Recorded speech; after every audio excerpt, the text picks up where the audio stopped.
yang kami muliakan Buya beserta keluarga, ada dua pertanyaan Buya. Pertama, memang ini sering dibahas oleh Buya sendiri tentang talak Buya ya. Talak 1, 2, 3 lah. Kalau 3 harus diselingi dulu gitu. Cuma ini yang jadi permasalahan di masyarakat ini Buya. Ketika orang itu mengeluarkan talak. Nah, ini ada beberapa pendapat itu harus undang lebih lagi gitu Buya. Kiai lagi atau dinikahan kembali ini perlu apa tidak? Untuk talak 1 dan talak 2. Karena sering berkembang di masyarakat demikian itu Buya. Kemudian untuk yang talak 3, kadang-kadang kan secara hukum agama kan sudah bercerai Buya. Tetapi secara hukum pemerintahan itu belum. Nah ini kadang masyarakat ini suka lupa bahwa dia sudah bertalak 3. Nah ini mohon penjelasan Buya. Kalaupun mereka kembali ini bagaimana kan begitu. Seharusnya kan diseling dulu kalau bahasa Jawa Pak. Itu satu Buya. Ini yang permasalahan di masyarakat jangan sampai ada perbuatan-perbuatan yang nantinya dianggap berzina. Ini yang dikhawatirkan Buya. Itu ya kekhawatiran kami. Yang demikian Buya. Wassalamualaikum warahmatullahi wabarakatuh. Assalamualaikum warahmatullahi wabarakatuh. Yang pertama adalah tentang cerai. Cerai ada di dalam Islam itu untuk belajar. Bukan untuk melampiaskan hawa nafsu. Maka yang mencerai dengan melampiaskan amarahnya akan kecewa di balik perceraiannya. Sehingga perceraian itu diberikan oleh Allah kepada kaum pria. Sebab kaum pria lebih bisa mengontrol akalnya, tidak diberikan kepada perempuan yang lebih lembut perasaannya. Jadi semuanya punya kelebihan, jangan dianggap perempuan rendah di sini. Maka tidak usah, jangan dikatakan perempuan lemah akalnya, oh tidak. Perempuan itu telah dikuasai dengan kelembutan kasihnya.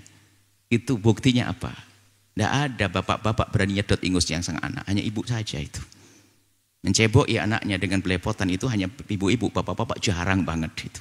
Itu kenapa? Bukan perempuan itu tidak berakal, cuman kasih sayang melampaui akalnya. Bapak-bapak mikir, kan gitu ya. Bapak-bapak suka begitu. Itu adalah bapak-bapak. Makanya maha kasih Allah memberikan hak talak kepada kaum pria. Makanya kaum pria diberi oleh Allah kelebihan akal, jangan kayak perempuan, dingin-dingin main cerai. Ini kan laki-laki sudah tidak laki-laki lagi. Dikit-dikit main cerai, ngancam cerai dan sebagainya. Ini adalah laki-laki setengah perempuan itu namanya. Laki-laki di saat mencerai berpikir matang. Kapan aku harus mencerai? Sudah mendiskusikan, merencanakan, setelah itu menjatuhkan cerai. Dan cerai itu adalah 1, jangan langsung 3. Cerai 1 itu belajar setelah istri diberi pendidikan di cerai 1 agar berbenah dan sebagainya. Sehingga dalam cerai 1 pun seorang wanita boleh berdandan lebih cantik lagi biar suaminya nyesel. Balik lagi yuk, gitu di masa idahnya. Ada, bahkan boleh tampak sebagian. Ini boleh tampak auratnya, tampak ini, masa tampak rambutnya lebih cantik, cerai 1 masa idah. Nah, barangkali setelah itu akan berubah sang suami yang mencerai dan istrinya bisa memperbaiki lagi. Baru cerai kedua. Kalau cerai ketiga sudah berlebihan, mungkin sama-sama suaminya keras kepala atau istrinya susah dididik, maka ada cerai 3. Semacam itu. Nah, kalau cerai kemudian, setelah lagi seorang suami mengatakan cerai, sudah jatuh cerai. Nggak usah pakai 4, 5, 6, 7 sebagai sang suami mengakui, dan istrinya juga sadar itu semuanya tahu. Selesai. Jatuh cerai diucapkan oleh lisannya. Adapun kalau pakai catatan nanti khilaf, bukan khilaf, itu adalah masalah kinayah, tinggal ditunggu niatnya. Tidak perlu pakai bukti ulama 4, 5, 6, 7, tidak usah. Hanya ulama itu adalah barangkali ditanya. Mungkin di situ adalah kampung awam, tanya kepada ulama, sah atau belum? Biasanya ulama bertanya, kamu ngomong apa sih? Sebab kalau orang lagi marah itu masih, yuk kita pisahan aja, sudah dianggap ngomong cerai. Padahal pisahan maksudnya, kita ngeredam hati dulu deh, kalau kita ketemu kayaknya berantem terus. Begitu, kamu bikin kesel sih. Gitu, jadi berpisah sesaat bukan berarti cerai. Maka biasanya ustadz itu bertanya, kamu ngomong apa? Dan kamu mendengar apa? Itu ditanya dulu. Baru kalau saya ngomong begini, oh ini ya sudah dihukumi bahasanya telah cerai. Bukan untuk jadi saksi terjadinya perceraian, bukan. Seperti itu biasanya. Kalau memang ada sudah terbukti sang laki-laki mengucapkan kalimat cerai, yang pasti kalimatnya soreh, atau kinayah dengan niat, sudah jatuh cerai. Biarpun tidak disaksikan oleh siapapun, biarpun tidak ada di depan mahkamah. Ini ada di dalam mazhab kita. Baik, kemudian jika cerai 3, ya sudah. Semuanya dalamnya kesadaran beragama. Kalau seorang suami terlanjur mencerai 3 istrinya, tidak boleh lagi dia bertemu. Tidak ada pernikahan lagi dengannya kecuali ada muhallil. Biarkan wanita itu, karena dianggap suami yang mencerai 3 sudah berlebihan dia. Mungkin dia zalim, mungkin dia perempuan, laki-laki yang Sehingga jangan diseksa terus perempuan itu dengan laki-laki yang semacam itu. Biarkan dia mencoba dengan laki-laki lain. Setelah itu apa? Kalau bahagia, alhamdulillah. Kemudian kalau nggak kembali lagi, ya biar sengsara, itu suami ngapain main cerai. Itu pendidikan sebetulnya. Itu pendidikan bagi.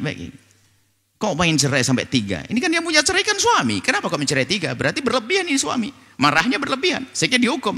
Tak tahu dia istri yang menikah dengan laki-laki lain, dengan halal, dengan bahagia, selesai kisahnya. Lalu bagaimana dia? Cari lagi. Sebenarnya kesadaran beragama ini. Ya, kalau sudah kesadaran beragama tidak boleh. Tapi aku nggak kuat dan sebagainya. Sudah terlanjur.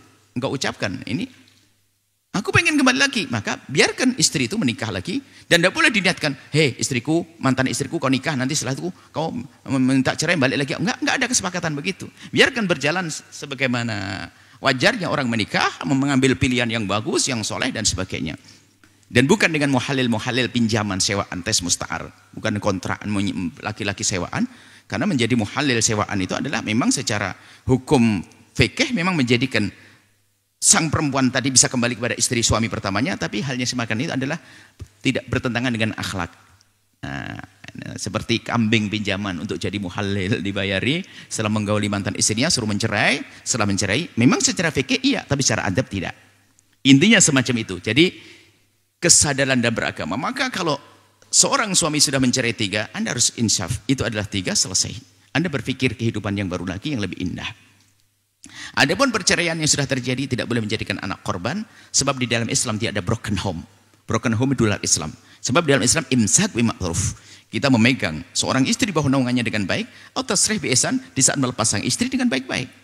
Sehingga dalam Islam perceraian apa? Ada mut'ahnya. Suami memberikan mut'ah. Mut'ah itu adalah kesenangan hadiah. Hadiah kecil-kecilan, gede-gedean, bisa saja rumah. Bisa saja seorang mantan suami berkata, wahai mantan istriku, memang kita tidak bisa bertemu. Akan tapi ini hadiah. Aku belikan rumah dan aku carikan suami yang baik. Wah, cakep. Dia lebih ganteng dari aku. Lebih hebat dari aku. Lah ini laki-laki hebat tuh begitu. Sudah mencerai 3, masih menggandoli dan sebagainya. Ini model laki-laki apa semacam itu? Halal haram. Ini harus betul-betul dijaga. Sebenarnya semuanya kembali kepada kesadaran di dalam beragama dan kesadaran dalam berkasih sayang. Terjadinya perceraian langsung 3 sampai 3 itu adalah sudah melewati fase-fase belajar tadi. Semoga Allah menjaga rumah tangga semuanya indah di dunia hingga kelak di surga. Yang sudah terlanjur bercerai, jangan jadikan anak korban. Ketahuilah, seorang istri, mantan istri, Anda seorang janda akan menjadi janda istimewa ahli surga kalau Anda tidak menanamkan kebencian di anak Anda kepada mantan suamimu, kepada ayahnya. Sebab sebagian ibu bikin anaknya masuk neraka. Tahu enggak kau ayahmu? Dari kau di kandungan ya. Sampai anaknya pokoknya benci, sampai ingin bunuh anak ayahnya. Ini ibu gagal ini, ingin menghantarkan anaknya ke neraka. Sejahat apapun ayahnya adalah ayahnya. Difahamkan ayahnya. Kamu tahu ayahmu kan sayang? Iya, ayahmu. Nanti kamu berjanji, kalau kau sukses, selamatkan ayahmu. Mama, Umi tidak bisa lagi dengan dia.